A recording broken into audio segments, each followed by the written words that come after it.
going viral. So CC touched on this earlier today. CC, another season is in the books from the Chris Canty Camp of Champions. Chris, tell us about what you're up to this summer. This is awesome. Well, this is cool. I do this every year. That was our 9th camp that we've hosted here in Manhattan. And it's an opportunity for me to combine my passion for football and working with young kids and being able to instill some core things with them, leadership, work ethic, communication skills, all of those things that transcend the sport. It's an opportunity for me to work with them and try to teach them that at an early age. So it's really cool. And also, man, you open it up for boys and for girls. For girls, you got girls out there participating. Great job. There's a great legacy in the NFL as far as the things the players do in the community. We don't do enough time. If someone gets arrested, we spend all this time, but we'll give a 1-minute hit on someone doing something in the community. Keep up the good work. We got a lot of guys out there doing positive things out there, and the kids need it. That's a good point. Really good stuff. Thanks for sharing that with us, Chris. All right, let's talk some Aaron Rodgers now. New season, new head coach. We assumed no new tension between coach and quarterback like there was in the former coaching regime. But Matt LaFleur said earlier this offseason he plans on limiting Aaron Rodgers at the line of scrimmage. Rodgers, though, seemingly unfazed by the audible issue, saying yesterday, "With me, I will do things that other quarterbacks just can't do or just haven't done." Chris Canty, you're shaking your head, dying to know what your reaction is to what Aaron Rodgers said. Canty, I think I know why you're laughing, but man, I gotta tell this story. And there were some times they sent in plays, and I kind of changed what I was giving. I told the quarterback, right now, don't think that's going to be available. I'm going to do this. He's like, okay, as long as you deal with the coach and the quarterback. Warren Moon taught me that. Warren Moon taught me you can change stuff. And when it gets in the meeting, the biggest man will stand up. Warren used to blame it on himself. I used to do something, he'd be like, hey, coach, that's my fault. I told him. I was like, what, really? No. So I utilized that. That's true. That Warren's left. So Aaron, to me, when I read those comments and you started laughing, you'd be surprised in NFL locker rooms, offense and defense, how much guys ad-lib. No, you're absolutely right. And it's one of those things as a player, if you have the trust of the coaching staff, that's one of those where you have a feel for the flow of the game. Maybe you see something or you know something to work that they don't necessarily see up in the press box. So from a player standpoint, I understand what Aaron Rodgers is talking about. I just want Aaron Rodgers, with this situation, to keep an open mind. We all recognize that Matt LaFleur is one of the youngest coaches that we got in the National Football League. But as Tom Coughlin used to tell us as players, you can learn from anybody. And so Aaron Rodgers, a 2-time MVP, Super Bowl championship on his resume, I just don't want him to think that Matt LaFleur can't teach him anything, because Matt LaFleur was brought there to take some of the pressure off Aaron Rodgers, to remove some of the heavy lifting so he can go out there and do what he does best, which is be one of the best quarterbacks in our league. So I look at what Matt LaFleur has done in his stops as an offensive coordinator and as a position coach. Keep in mind, Matt LaFleur was the quarterbacks coach in Atlanta when Matt Ryan had that MVP season back in 2016. I mean, you saw what he was able to do with Jared Goff in year 2 with the LA Rams. And then, of course, down there in Tennessee, that was a team that ran the football and played really good defense. They were a top 10 rushing outfit, both in attempts and yards. And so when I look at what Aaron Rodgers has had to work with and the balance or lack thereof from the Green Bay Packers standpoint, Aaron Rodgers has never had a rushing attack that has been top 10 in yards and attempts since he took over as a starting quarterback. So, I mean, in order to make things a little bit easier on him, you're going to have more balance in that offense. I think Matt LaFleur wants to bring that to the table.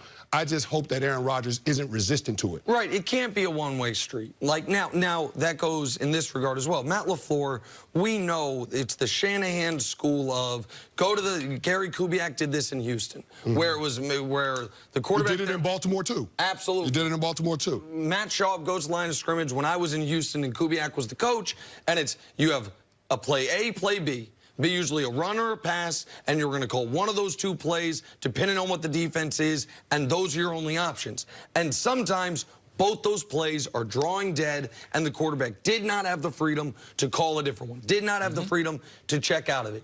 You cannot restrict Aaron Rodgers like that. You can't put that type of handcuffs on him.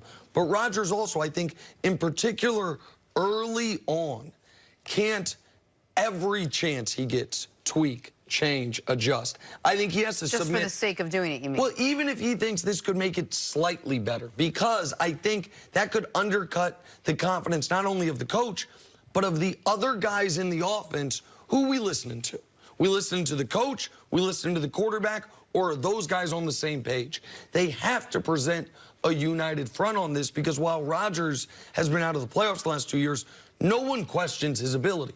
Matt LaFleur has never been a head coach. He is one of the younger guys. The Titans weren't great last year. This isn't a guy that is coming in where everyone's convinced this was the right hire.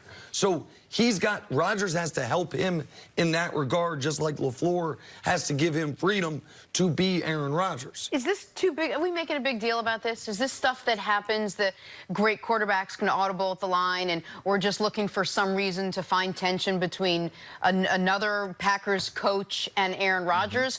Or is this something that we should look into, maybe will beget something else further down the line as far as tension goes? Well, anytime Aaron Rodgers is involved in the conversation, and given what the rumors were when McCarthy left, and given that the coach he has now has zero experience in the job that he says, one of the youngest that's ever been hired. Now, the game of football has done a 180. In the 70s and 80s, almost all the quarterbacks called their plays. And then here we come in the 80s and the 90s, and that's when Kyle Shanahan learned this offense from his dad.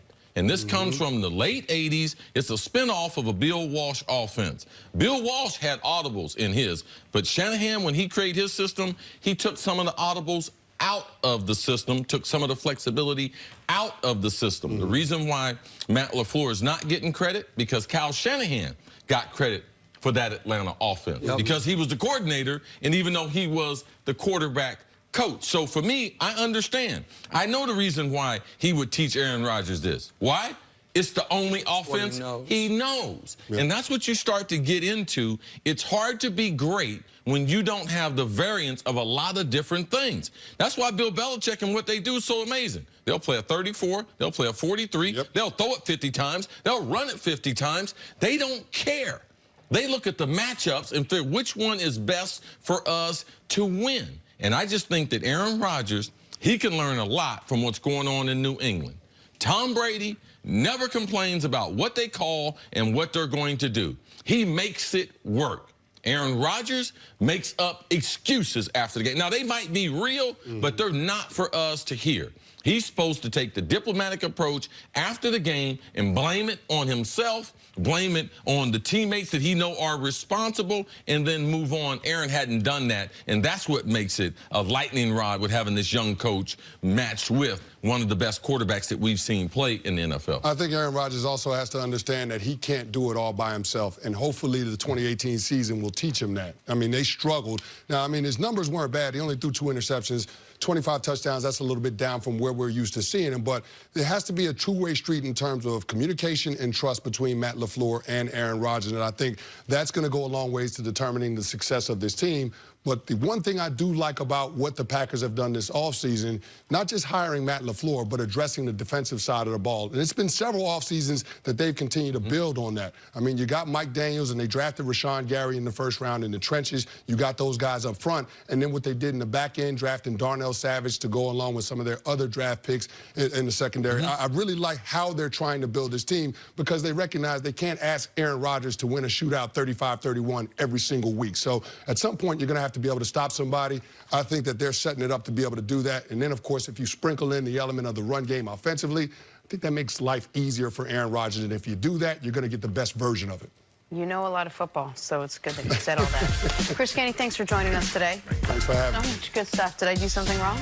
No, Nick went to the doctor yesterday. I hope he... I don't know what he got going on. I heard him in the hallway car. More first things first next. We was going to be CC. We was going to be talking football 24/7.